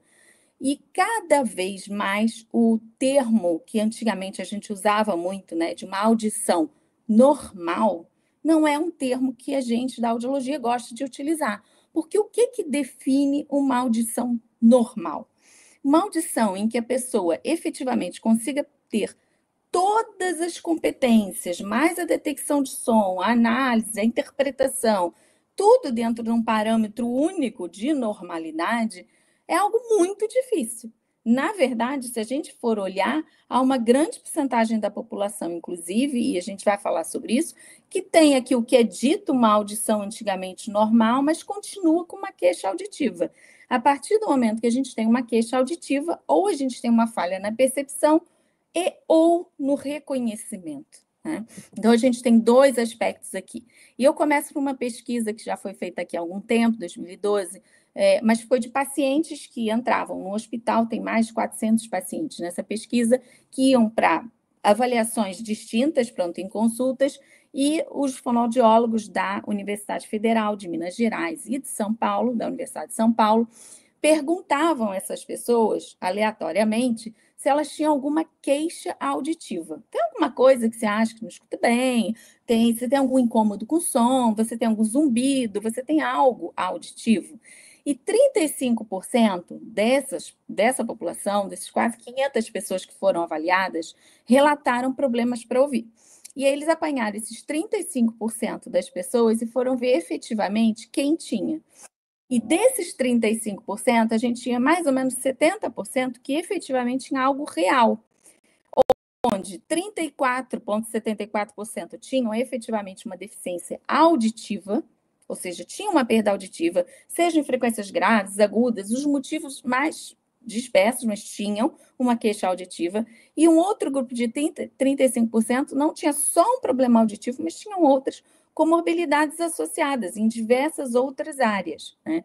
Isso significa o quê? Que se eu apanhar 35% da população, que é um número muito alto, e chegar à conclusão que há uma queixa auditiva, e desses 35%, 70% é real, porque é real isso daqui, eu acho que a gente efetivamente não tem como desvalorizar uma pessoa que comece a ter aqui alguma dificuldade na sua percepção, porque isso vai afetar diretamente a comunicação, a interação social, o comportamento, né?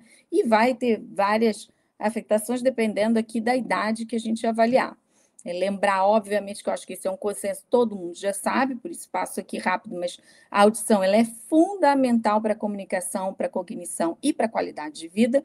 Portanto, eu ter alguém que, até como há pouco tempo tive no consultório, adulta, com um limiar de audição dentro do esperado, com timpanograma normal, com tudo normal, mas que tem 40 para 50 anos e não consegue mais conviver socialmente, porque o ruído incomoda, isso é muito mal, né? Então, a gente tem que ter muito cuidado, porque a audição, ela limita a tua interação social, ela faz você não querer interagir tanto com o mundo, e isso é péssimo até cognitivamente, como a gente já sabe muitas vezes, né?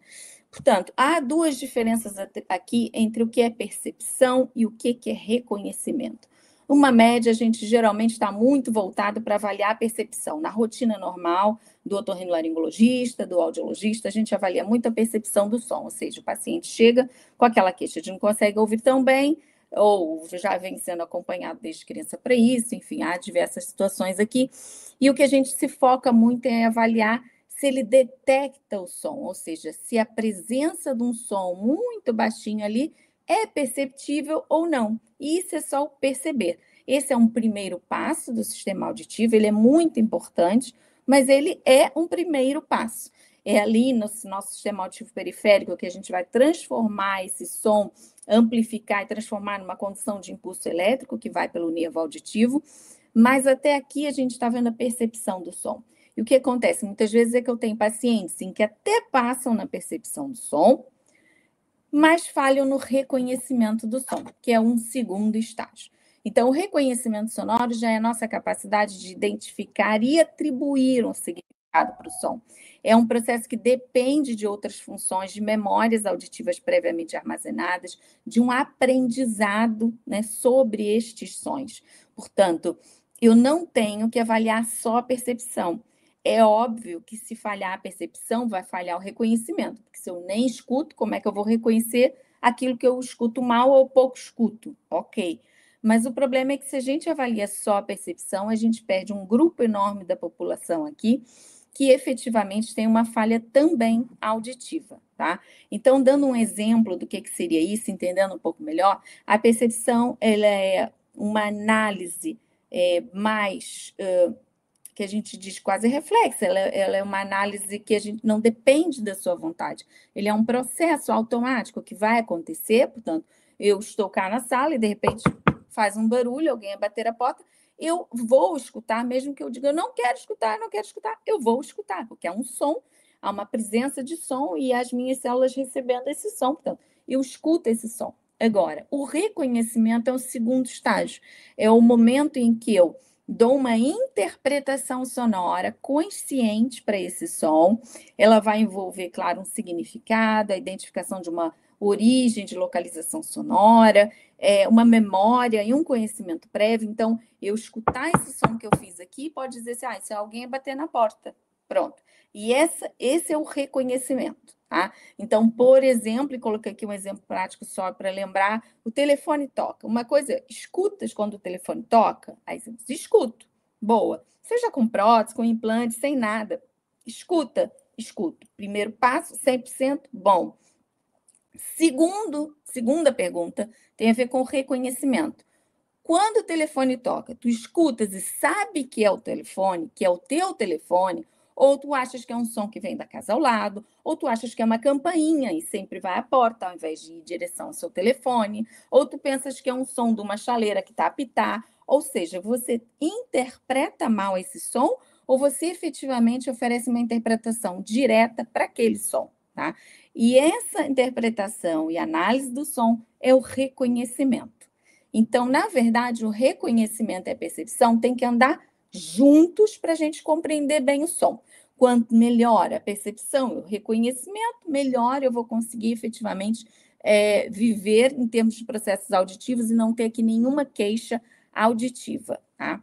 Então, a gente pode ter aqui 3 situações, pelo menos, que são daquelas que a gente espera no dia a dia, que a gente tem que avaliar, né? Que possam acontecer no nosso dia a dia. Uma é efetivamente ter uma percepção fraca, ou seja, desde um motivo muito simples, como eu tenho um rolhão de cerume, eu tenho líquido dentro do ouvido, ou eu tenho realmente uma perda auditiva neurosensorial e eu não percebo determinadas frequências, porque a minha cóclea não é capaz de fazer. Ou, enfim, outras doenças do sistema auditivo periférico que fazem com que eu escute esse som mais baixo ou distorcido, ou até tenha ausência de partes do som. Se eu tiver uma percepção fraca, eu tenho sempre um reconhecimento mais fraco também, porque é o mesmo que eu estar a falar com vocês assim, do jeito que eu estou, e de repente eu começo a falar com vocês assim o tempo todo, ok? Então, se a percepção ficou ruim, o reconhecimento do que eu disse também ficou ruim. Ok, 2 áreas para a gente avaliar. E é para avaliar em toda a população, mesmo em quem tem perda auditiva, tá? Depois, eu tenho uma outra situação, que é o paciente que tem a percepção boa, que é como o paciente que eu referi da semana passada, não é? Já adulta, que tem os exames auditivos periféricos básicos, foi o otorrino e o otorrino está tudo ótimo, mas ela tem uma queixa de interpretação de sons em ambientes com ruído. O ruído incomoda muito. Então, a gente tem um reconhecimento fraco. O nervo auditivo é uma função aqui já diferenciada, ele não está com bom funcionamento. E esse paciente tem uma queixa auditiva, ele precisa de tratamento, tá? Outra situação que eu posso ter, e essa sim é a ideal, e a que a gente tem que procurar avaliar, é o paciente ter a percepção boa e o reconhecimento bom. Então, o sinal acústico entra adequadamente, é amplificado, transforma em impulso elétrico 100%, e depois as minhas funções centrais estão íntegras, né? E aí, ok, tá tudo bem. Então, quando a gente fala de percepção com reconhecimento, a gente está falando de um outro termo aqui que é super comum agora, que é o processamento auditivo central. Então, quando eu vou avaliar um paciente em que eu tenho cuidado de ver a percepção e o reconhecimento, eu estou fazendo uma avaliação mais ampla, onde eu estou avaliando o processamento auditivo central. O que eu quero avaliar? Eu quero avaliar os mecanismos fisiológicos, desde a detecção do som, que está aqui, né? E essa já é uma definição antiga da ASHA, mas muito completinha, mas também funções do sistema nervoso auditivo central, como discriminação, reconhecimento, localização, lateralização, enfim, uma série de funções, análise rápida, percepção no ruído, funções do sistema auditivo central. Então, não é só mais detecção pura, né? Isso vai envolver não só agora o sistema auditivo periférico, mas também outras áreas, né? Vai envolver o córtex auditivo, no lobo temporal, o hipocampo, outras funções corticais que a gente também precisa aqui estarem íntegras, tá? Portanto, quando a gente avalia o processamento auditivo central, primeiro, obviamente, eu tenho que começar por uma avaliação periférica. O sujeito tem que ter ali audiograma, timpanograma, os exames básicos todos. A partir dessa avaliação, eu vou fazer a avaliação central, tá? Existe algum limite, eu acho que aqui também, como eu estou falando para pessoas que se calhar possam usar um aparelho ou estarem com implante coclear, é importante medir que a gente também vai avaliar o processamento auditivo nessa população. Se eu não tiver compensação, se eu não tenho um ganho de implante, um ganho de prótese, pode ser que eu não consiga fazer avaliação de processamento auditivo. Por quê? Porque às vezes eu tenho uma perda muito grande, então eu tenho aquela percepção muito, muito baixa, e o reconhecimento quase não existe. Imagina, então, que eu tenho um paciente com uma perda severa, né? Em que o sistema auditivo tem uma perda muito grande, em que eu perco quase toda a informação, eu já nem escuto. Esse paciente, eu não posso avaliar nessa condição, mas eu posso avaliar na condição em que ele está com uma prótese, tem um ganho, ou quando ele está com implante coclear, já tem um ganho. Ou seja, quando há uma compensação, a gente assim consegue já avaliar o paciente, mesmo que seja uma perda entre ligeira e moderada, tá bom? E o que eu quero na avaliação de reconhecimento? Eu quero medir exatamente como é que estão as minhas funções auditivas.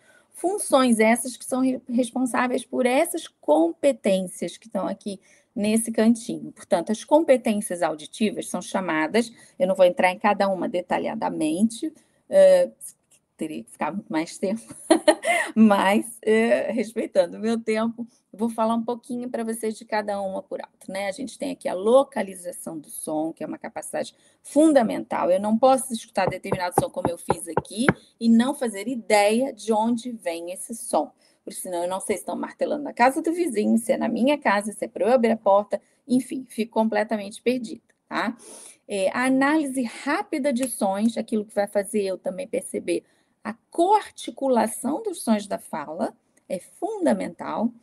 A discriminação de sons, e essa discriminação temporal ela é fundamental para eu perceber, por exemplo, a diferença de um som vozeado e não vozeado, como um F e um V, um T e um D, um P e um B, ok? A capacidade de separação binaural, ou seja, eu ter dois estímulos concorrentes, um que vem mais do lado direito, um que vem mais do lado esquerdo, e eu conseguir oferecer atenção para um dos lados.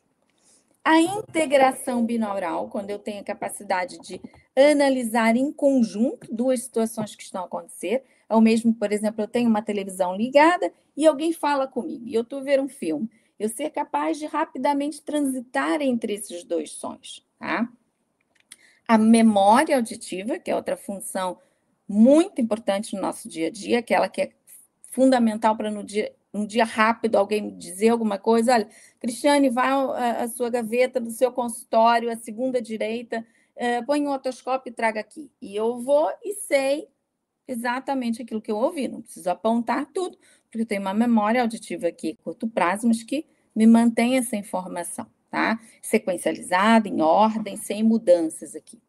A discriminação dos sons da fala, a discriminação de sons que não são claros, são sons que a gente chama degradados, ou seja, quando alguém fala com uma articulação pior, quando alguém fala no meio do ruído, quando alguém fala muito longe, e eu mesmo assim com esforço consigo perceber, né?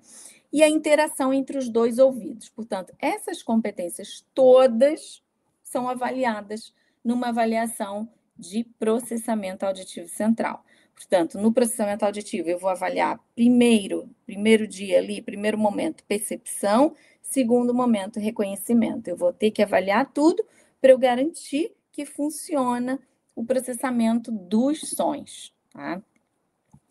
E é um pouquinho preocupante quando a gente não tem essa avaliação sendo realizada e a gente entende, por tantos estudos internacionais, que a média de pessoas que têm uma alteração, pelo menos no reconhecimento, e, portanto, nessa segunda etapa das competências que eu falei, é bem grande. Portanto, a gente tem quase todos os países numa média entre 5% e 7% da população infantil com alterações de processamento auditivo central, portanto, crianças que não têm um problema na percepção, mas no reconhecimento, ou seja, aquelas que passaram num primeiro estágio, mas no segundo falham na localização, na discriminação no ruído, enfim, elas têm um baixo desempenho auditivo.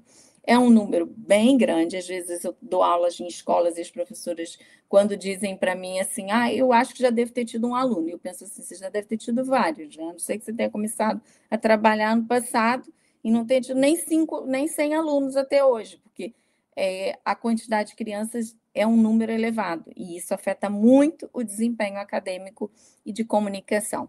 E nos adultos, a gente tem 20 em cada 100, a gente tem uma porcentagem de 20% de adultos com alterações de processamento auditivo. E por que aumenta? Às vezes a pessoa fala, mas a criança era 5, foi para 20. Bom, tudo acontece na vida adulta, né? Mas, na verdade, é um pouco isso mesmo. A gente vai tendo não só o envelhecimento dessas funções auditivas centrais, mas mais do que isso, a gente tem outras doenças que afetam. A gente tem a diabetes, que a pessoa começa a ter diabetes nova, a gente tem exposição ao ruído, por exemplo, que às vezes não afetou ainda a cóclea, mas já afetou o nervo auditivo. A gente tem doenças neurológicas que nos acometem. Então, existem um conjunto enorme de doenças que já propiciam com que eu tenha aqui um envelhecimento nessa função e comece a ter uma alteração de processamento auditivo central. O que confirma, mais uma vez, que a gente tem que ter uma avaliação um pouco mais alargada do que essa que a gente tem tido, né? Vai faltar aqui não sei porquê, pronto, não sei porque abriu aqui uns íconezinhos, umas imagens, mas não faz falta. Então, a gente tem que estar atento que as queixas desses pacientes, paciente que, apesar de ter audição normal, ou que até está com implante, está bem, mas continua com esses sinais aqui, por exemplo, não percebe a fala no meio de locais com ruído, não consegue acompanhar se alguém fala muito rápido ou com um sotaque diferente. Há pouco tempo tive uma menina de 30 e poucos anos que veio para o processamento, porque o único problema dela é a aprendizagem de outras línguas, que ela não consegue, e isso tem a ver com uma alteração efetiva que a gente viu de processamento auditivo. Dificuldade de seguir instruções longas, não consegue compreender instruções mais complexas, sensação de que os sons estão confusos, baralhados, aquela pessoa que precisa assim, de muito silêncio, de falar um a um o tempo todo, né? Incômodo com certos sons, uma hipersensibilidade a alguns sons, dificuldade de diferenciar sons muito parecidos, portanto, é uma falha de discriminação de sons, incapacidade de localizar a fonte do som, a fonte de origem, né, sonora, cansaço auditivo, esforço para ouvir. Tem muito paciente que tem enxaqueca ao final do dia, muita criança que tem enxaqueca também, portanto, isso está muitas vezes associado a esse esforço auditivo de atenção, porque é difícil para ela perceber num local com mais barulho, dificuldade de memorização e de acompanhar conversas em grupo, tá? E aí, como é que eu posso, ele realmente, agora que eu vi, desformatou um pouquinho, tinha desformatado outro, mas eu também posso enviar essa aula depois em PDF para o Ricardo, para a associação, e depois quem precisar até disponibilizo, não há problema nenhum, tá? No final da aula eu já deixo ali no nosso grupo para disponibilizar. Então, em termos de paciente e de audiologista, que medidas que eu tenho que tomar atenção aqui? Então, para quem é paciente, ou seja, para aquele que não vai fazer o diagnóstico, mas que tem uma questão auditiva, eu acho que é importante, no mínimo, aquelas regras básicas, né? De proteção contra o ruído, locais com ruído a gente tem que tomar muito cuidado, infelizmente a gente nem sempre toma muito cuidado, a exposição prolongada a um som alto, vai num concerto, usa um protetor que seja específico para esse concerto. Se tem uma audição boa ou já prejudicada, não deixa ela piorar, porque não faz sentido nenhum, né? A gente fala muito também da regra 60-60, que é, se eu estou com os auscultadores, se eu estou com os fones de ouvido, e eu fico com ele a 60% do volume, no máximo 60 minutos. Essa é uma regra para não errar muito aqui em termos de intensidade, porque é uma questão que os pais me perguntam muito, mas meu filho fica horas com os auscultadores, quanto tempo seria permitido? Tenta perceber o tempo e o volume, porque são duas coisas que estão agredindo ali, tá? Às vezes o volume é muito alto e aí basta pouco tempo para a coisa ficar muito mal, né? Check-ups auditivos regulares, se é um paciente que tem uma tendência a fazer produção de cerumen, por exemplo, no ouvido. Tenho muito disso. Ai, mas ele faz muito cerumen, tá tudo bem. Não, tá tudo bem, não, gente. Tem que regularmente no otorrino. O otorrino tem que olhar, né? E tirar o excesso e ver as indicações necessárias para ajudar o máximo possível, né? Como todo mundo sabe, evitar ao máximo, que dica simples é aquela coisa dos cotonetes, de empurrar cerume lá para dentro, né? E algum cuidado com medicamentos ototóxicos. Eu tenho tido cada vez mais pacientes, eu acho que os diagnósticos precoces de várias doenças ajudam muito, mas infelizmente a gente também tem tido muitos pacientes que estavam ótimos até o dia que começaram a fazer determinado procedimento muito ototóxico. Quando ele é necessário, tem que ser feito, ponto final, não há, né? Tem pacientes cardiopatas, pacientes pós-cancro, com quimioterapia. A questão é, a seguir, como é que eu me protejo, como é que eu cuido, né? Como é que eu vejo minha audição, não deixar de dar essa orientação para um paciente que vai fazer um tratamento desse, quando terminar, quer uma avaliação auditiva completa, quer ir acompanhando pelo menos uma vez por ano, né? Porque isso é uma forma da gente prevenir aqui algumas alterações, tá? Para o outro lado, do profissional que está me ouvindo aqui, né? O que eu posso fazer para ajudar? Então, primeira coisa, assim, se você só está fazendo os exames auditivos convencionais, eu faço emissão autoacústica, eu faço áudio, eu faço potencial evocado e tal, mas eu não faço processamento, por exemplo, né? Então, ter algum cuidado com os valores de PRF, porque eu tenho um índice percentual de reconhecimento de sons da fala que, às vezes, não bate com o audiograma. E isso já é um indicador interessante, portanto, um IPRF acima de 80%, ok? Mas se eu estiver abaixo disso, eu tenho que ter muita atenção, tá? Entre 50% e 80%, geralmente há uma perda auditiva, abaixo, uma alteração de processamento auditivo, abaixo de 50% a gente tem que rever, porque geralmente esse sim vem associado a uma falha de percepção junto. Então, a gente tem que olhar novamente para os testes que a gente fez, porque essa incompatibilidade de resposta diz alguma coisa importante, né? Também as queixas auditivas, aquilo tudo que eu falei das competências, a gente voltar e conversar com o paciente. Tem queixa auditiva, ninguém melhor do que o paciente para relatar. Não escuto bem, tenho zumbido, tenho sensação de ouvido tapado, o ruído me incomoda, tenho dor de cabeça, peço para repetir informação, pareço distraído. Tudo isso são queixas importantes, né? O que foi feito a partir dessas queixas? Isso também é outra medida. Eu era super distraída e tal, e a partir daí, olha, eu consultei um psicólogo, eu fui numa avaliação neuropsicológica, eu achei que tinha um déficit de atenção, mas afinal nem tenho. Então, só está confirmando para mim que você tem um problema auditivo, né? E que a gente vai ter que fazer um exame complementar, né? Analisar o histórico, aquilo que eu disse, tanto das medicações como as doenças prévias, se teve otite, qual a idade do paciente, quando começaram as queixas, né? Como é que se compromete isso na tua comunicação e no teu dia a dia? Tudo isso vai fazer você pensar, ok, posso encaminhar ou fazer, né, uma avaliação de processamento auditivo central, sim ou não, dependendo aqui das questões respondidas acima, tá? Então, novamente, lembrar do exame auditivo, o exame de discriminação de sons da fala, a logoaudiometria, ela é fundamental. Quando eu apanho um audiograma e um timpanograma que não vem com audiograma de sons da fala, que não vem com IPRF, não está completo. Isso nem é um exame convencional. Ele é muito importante para nos dar a percepção efetiva da função auditiva no dia a dia do sujeito. Porque não adianta eu escutar um som baixinho e dizer ouvi, ok, 10 dB, mas quando alguém me diz uma palavra, eu repito outra. Está muito mal. Está muito mal. Tem alguma coisa muito mal, né? Quais as avaliações médicas e terapias que a gente pode usar aqui para ajudar? Há muita terapia que ajuda, o treino auditivo é uma função fundamental, e os testes que eu posso utilizar, ter algum cuidado na aplicação de testes aqui para avaliar as funções e que sejam padronizados, no caso aqui para o português europeu, por exemplo, né? Para Portugal, tá? Então, profissionais que me escutam nesse momento, por favor, façam cursos de avaliação de sistema auditivo, capacitem-se para que vocês possam efetivamente ter uma avaliação mais completa, que não fique só pela percepção, que avalie também o reconhecimento, né?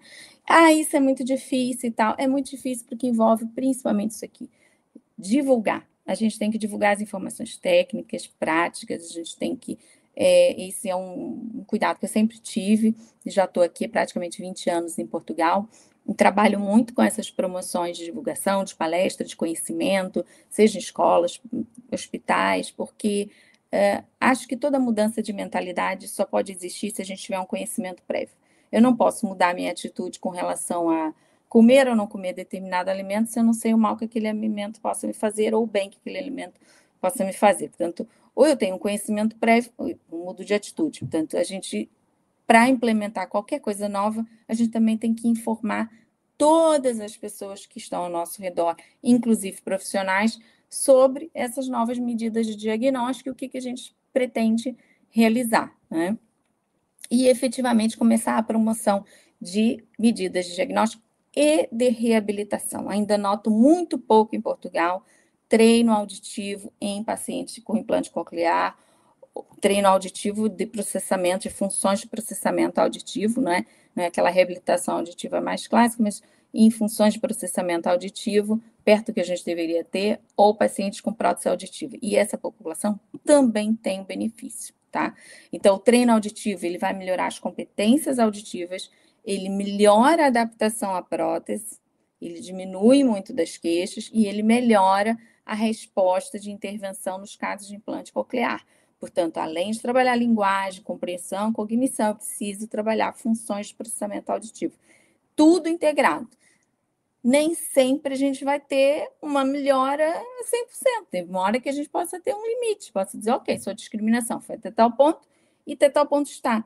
Só que muitas vezes eu tenho um paciente, por exemplo, com uma prótese auditiva que tem uma discriminação de 40% a 50% e que com treino vai a 70%. Mas ele podia ter ido 80%, 90%? Gente, com 70% é muito melhor que 40%. E isso só foi possível porque eu fiz treino auditivo e de forma sistemática, organizada e séria, né? Portanto, é importante esse conhecimento, tá?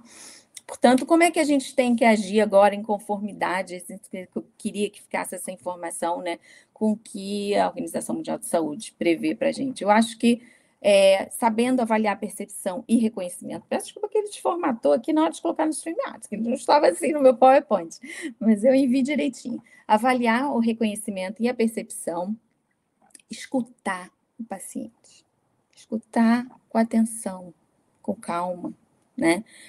As queixas auditivas, elas às vezes passam desapercebidas porque a própria pessoa desvaloriza, né? A gente valoriza umas análises de sangue, o colesterol está alto, todo mundo fica horrorizado com o açúcar, mas depois a queixa auditiva, se ela não está percebendo, repete, fala, mas é muito chato pedir para repetir toda hora, e isso isola, né? E isso cria uma componente aqui emocional de sofrimento, e é importante a gente melhorar isso, né? E controlar regularmente a audição. Quem tem ou não um problema auditivo tem que entender que a audição é uma parte importantíssima da nossa vida. Ficar sem audição é muito mal para a comunicação, portanto, assim, não tem como deixar esse assunto de lado, tá? Um apelo que deixo para os audiologistas que me escutam aqui, os que forem profissionais da área, também, é compartilhar informação. Ceder um tempo da tua vida profissional para compartilhar informação, né? Parece que todo mundo já sabe, tal, mas não, né? Então, é exatamente essa medida aqui na própria Associação Ouvir, que é uma medida que, sinceramente, vocês estão de parabéns, que é colocar vários tópicos extremamente interessantes num dia, onde cada um compartilha um bocadinho, mas eu acho que para muita gente esse bocadinho somado é muito importante, né? Então, não custa nada tanto assim a gente ter essa disponibilidade, pelo contrário, eu acho que é sempre um prazer enorme, né? E eu espero ter ficado aqui dentro do meu tempo, eu tenho algum preocupação que eu não fui medindo. Se alguém tiver alguma dúvida, eu deixo meu e-mail, eu tenho uma clínica que faço gerenciamento, que é a arte de comunicar, sou a responsável técnica, mas alguém pode ter qualquer dúvida aqui de tudo que eu falei, entre em contato comigo, que eu terei todo o gosto de ajudar e responder as dúvidas. Obrigada. Ora, muito obrigado, doutora Cristina Lima Nunes. Foi uma interessante apresentação. Espero que todos possam poderem perceber melhor esta parte, este mecanismo de percepção, porque é a parte mais interna, que há bocadinho estávamos a falar, e que as pessoas às vezes não fazem, não dão a mesma importância do que à parte mais externa, não é? Ao mecanismo de audição propriamente dito, mas a parte de percepção também é extremamente importante. E, por exemplo, você falava há bocadinho da questão de entender as línguas estrangeiras. Eu, por exemplo, percebo bem inglês escrito e tenho dificuldades em ouvir, em perceber oralmente.